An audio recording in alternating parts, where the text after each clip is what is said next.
Chaos came to America long before independence. In 1676, the English colony of Virginia erupted into violence.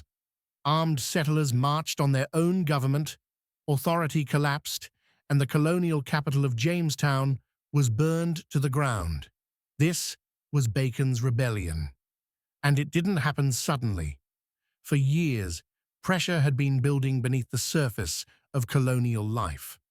By the mid-1600s, Virginia's economy depended almost entirely on tobacco.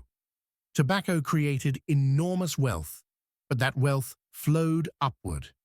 A small group of powerful plantation owners controlled the best land, dominated the colonial government, and wrote laws that protected themselves. Most colonists lived on the edge of survival. Thousands arrived as indentured servants, working for years in exchange for passage to America and the promise of land. When their contracts ended, many found the promise hollow. The best land was already claimed. There was only one direction left to go: west. The frontier was unforgiving. Native American tribes resisted English expansion, and violence was constant. Farms were raided, homes were destroyed, and families lived in fear. Protection was supposed to come from the government. It didn't. Frontier settlers sent petitions to Jamestown again and again, demanding defense. The responses were slow, limited, or non-existent. Each ignored request made anger grow. At the center of this tension stood Governor William Berkeley. Berkeley had ruled Virginia for decades and represented the wealthy elite. He refused to authorize large-scale attacks against nearby Native American tribes, fearing economic damage and loss of political control. To settlers on the frontier, this felt like abandonment. Trust in the government began to collapse. By 1675, violence escalated rapidly. After a series of brutal encounters between settlers and Native Americans, frontier communities demanded immediate action. Berkeley still hesitated. That hesitation proved disastrous. That's when Nathaniel Bacon entered the story. Bacon was young, ambitious, and deeply resentful. Though wealthy himself, he accused Berkeley of corruption, favoritism, and failing to protect English lives. His message spread fast. People were ready to listen. Without official approval, Bacon gathered armed followers and launched attacks on Native American villages.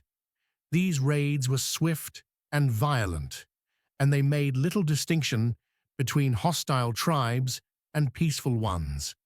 The colony began to unravel. Governor Berkeley declared Bacon a traitor and ordered his arrest. Bacon refused. Instead, he marched on Jamestown. Armed rebels advanced on the colonial capital, forcing Berkeley to flee. For the first time, colonial authority collapsed under internal pressure. It looked like a revolution.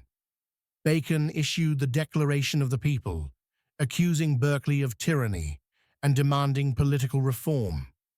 The language was bold, but the rebellion itself was unstable. Cracks were already forming. Poor farmers wanted land and safety. Former servants wanted opportunity. Enslaved Africans saw a chance to escape bondage. These groups were united by anger, not vision.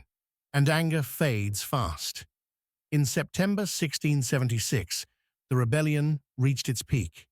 After being driven out, Bacon returned to Jamestown. This time, he burned it. Homes, churches, and government buildings were reduced to ashes.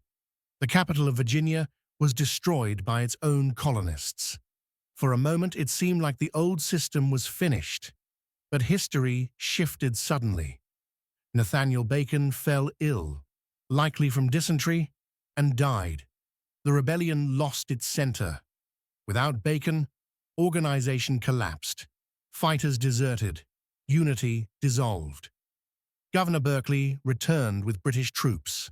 What followed was ruthless. More than 20 rebels were executed. Many others had their property seized. Fear replaced rebellion almost overnight. Berkeley ruled with extreme punishment. His actions were so severe that even the English king was alarmed, eventually recalling him to England. But the lesson had already been learned. Virginia's ruling elite understood something terrifying.